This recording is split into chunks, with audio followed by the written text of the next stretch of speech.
जिले के नवीन तहसील उन्नैल का सृजन करने का प्रस्ताव पारित हुआ। उसी तरह बालाघाट जिले की नवीन तहसील लामता का प्रस्ताव भी आज पारित हुआ। रायसेन जिले की बमोरी तहसील के सृजन का प्रस्ताव भी आज बैठक में पास हुआ। उसी तरह रायसेन जिले की सुल्तानगंज तहसील के भी सृजन का प्रस्ताव आज पारित हुआ। मंदसौर जिले की नवीन तहसील कायमपुर के सृजन का प्रस्ताव भी आज पारित हुआ। उसी तरह भारत सरकार वस्त्र मंत्रालय की पीएम मित्र योजना अंतर्गत प्रदेश में टेक्सटाइल पार्क की स्थापना हेतु एसडीपी के गठन संबंधी ज्वाइंट वेंचर एग्रीमेंट मेमोरेंडम एवं आर्टिकल ऑफ एसोसिएशन प्रारूप के अनुमोदन के संबंध में भी प्रस्ताव पारित हुआ। माननीय मुख्यमंत्री जी की जो घोषणाएं विगत दिनों में थी, उसमें ग्राम पंचायत से नगर परिषद बनाने की हमारी सरकार की ये एक बड़ी उपलब्धि है कि हमने लगातार ग्राम पंचायतों को नगर परिषद में परिवर्तित किया है। उसी तारतम्य में आज जिला मंदसौर में नगर परिषद नाहरगढ़, जिला सीधी में नगर परिषद सेमरिया, शाजापुर जिले में अवंतीपुर बड़ोदिया, मंदसौर में नगर परिषद बोलिया, मंदसौर जिले में ही नगर परिषद गांधीनगर, सतना में नगर परिषद सिंहपुर, शाजापुर में नगर परिषद गुलाना, हरदा में नगर परिषद रहट गांव, शहडोल में नगर परिषद व्यवहारी को नगर पालिका परिषद में उन्नयन की आज प्रस्ताव पारित हुआ। मध्य प्रदेश भवन विकास निगम के सुचारू संचालन के लिए आज 77 नवीन पदों के सृजन की स्वीकृति भी कैबिनेट में दी गई।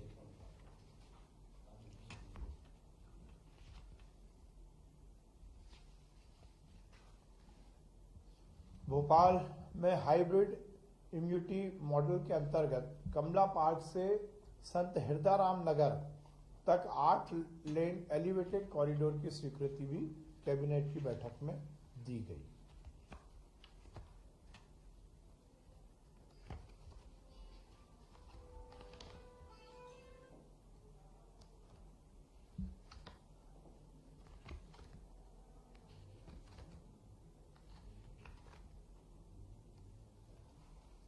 मध्य प्रदेश माननीय मुख्यमंत्री जी ने विगत दिनों घोषणा की थी और वो वर्ग जो शायद बहुत मेहनत के साथ गांव में काम करता है, कोटवार, उनके जीवन में नई ऊर्जा लाने और नई रोशनी लाने का प्रस्ताव आज कैबिनेट में पारित हुआ। मध्य प्रदेश के ग्राम कोटवारों को सेवा मुक्त होने पर 1 लाख रुपए देने का प्रस्ताव सरकार की ओर से अनुमोदित किया गया।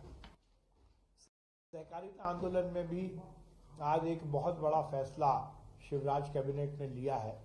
सहकारिता विभाग के अंतर्गत 5006 जो पैक्स और लैंप्स सोसाइटी हैं, उनको अब प्रबंधकीय अनुदान सरकार की ओर से दिया जाएगा। 3 लाख रुपए साल का उनको ये वित्तीय अनुदान दिया जाएगा, जिससे उनका जो प्रबंधकीय जो सेटअप है उसमें बहुत बड़ा योगदान उनको मिलेगा। इससे निश्चित रूप से सहकारी आंदोलन मध्य प्रदेश में बहुत मजबूत होगा।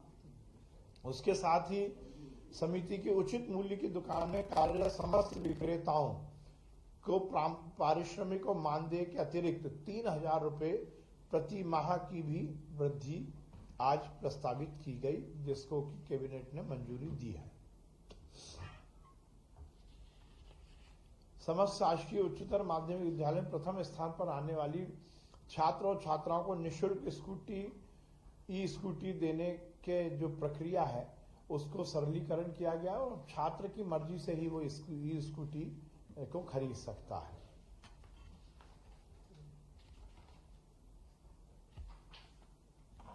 आज विभिन्न सीएम राइज स्कूल के प्रस्ताव पारित किए गए और उनकी सुविधाओं के उन्नयन के भी प्रस्ताव कैबिनेट की बैठक में पारित किए गए। नर्मदा घाटी विकास विभाग के अंतर्गत बोहरीबंद माइक्रो, शहीद इलाप सिंह उद्वहन माइक्रो एवं खंडवा उद्वहन माइक्रो सिंचाई परियोजनाओं के निविदा आमंत्रण की भी स्वीकृति आज कैबिनेट में दी गई।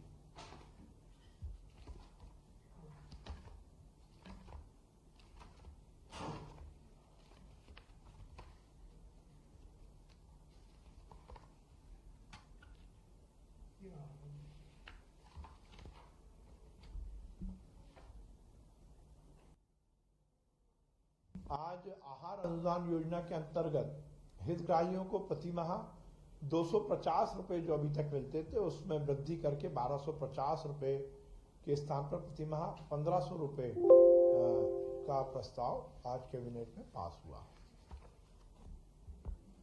इसी तरह माननीय मुख्यमंत्री जी ने विगत दिनों एक बड़ी घोषणा युवाओं के लिए की थी। वो युवा जो कॉम्पिटिटिव एग्जाम में पार्टिसिपेट करते हैं उनको हर परीक्षा में परीक्षा शुल्क लगता था।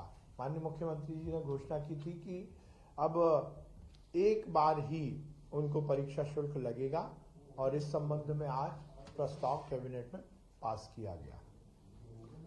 इसी तरह छिंदवाड़ा जिले की तहसील पांडुरना एवं सोसर को समाविष्ट करके नवीन पांडुरना जिला बनाने का प्रस्ताव भी कैबिनेट में पास हुआ।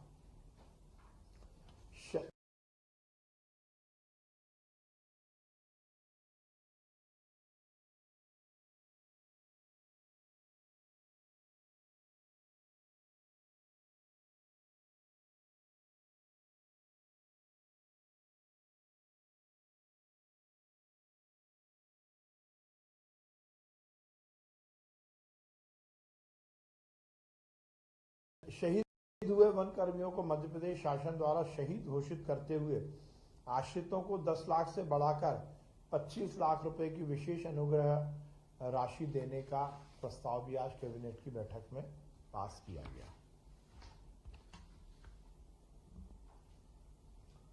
इसी तरह आज जनजाति कार्य विभाग के अंतर्गत 95 सीएम राइज विद्यालयों के चयन और स्थान परिवर्तन के संबंध में प्रस्ताव पारित किया गया, जिसके माध्यम से जनजातीय जो क्षेत्र हैं उसमें सीएम राइज स्कूल अच्छे ढंग से संचालित हो सकेंगे।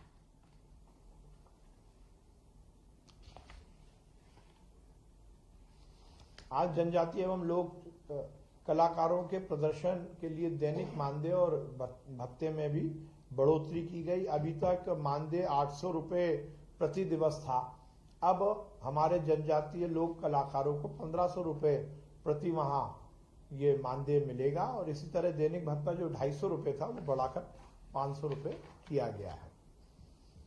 इसी तरह माननीय मुख्यमंत्री जी की घोषणा अनुसार विवेकानंद युवा संस्थान की स्थापना भी मध्य प्रदेश में करने का प्रस्ताव कैबिनेट में पास हुआ है। इसी तरह महर्षि पाणिनि संस्कृत एवं वैदिक विश्वविद्यालय उज्जैन का कैंपस जिला रीवा में भी स्थापित हो सके, इसका प्रस्ताव भी कैबिनेट की बैठक में पारित हुआ। अमरपाटन जिला मैहर में नवीन शासकीय पॉलिटेक्निक महाविद्यालय की स्थापना का भी प्रस्ताव आज कैबिनेट की बैठक में पारित हुआ। इसी तरह निरामय योजना के अंतर्गत शासकीय कर्मचारी कार्यकर्ता संविदा कर्मियों को आयुष्मान भारत योजना से जोड़ने का प्रस्ताव भी आज कैबिनेट की बैठक में पास हुआ। इसी तरह एक बड़ी घोषणा आज हुई है, रायसेन जिले में अब नवीन मेडिकल कॉलेज शुरू होगा। माननीय मुख्यमंत्री जी की ये घोषणा थी और आज रायसेन जिले में नवीन चिकित्सा महाविद्यालय नया मेडिकल कॉलेज स्थापित करने का प्रस्ताव पारित हुआ है। ये रायसेन जिले के लिए एक बहुत बड़ी उपलब्धि है। इसी तरह जो हमारे विभिन्न परीक्षाओं में जो परीक्षण के वन रक्षक हैं उनके मूल वेतन के संबंध में भी प्रस्ताव कैबिनेट की बैठक में पारित हुआ है। और इसी तरह माननीय मुख्यमंत्री जी ने विगत दिनों घोषणा की थी मेडिकल कॉलेज के हमारे जो शैक्षणिक संवर्ग है उसको जो 7वां वेतनमान है अब वो 2016 से दिया जाएगा। ये एक बड़ा प्रस्ताव भी आज की कैबिनेट की बैठक में पारित हुआ है।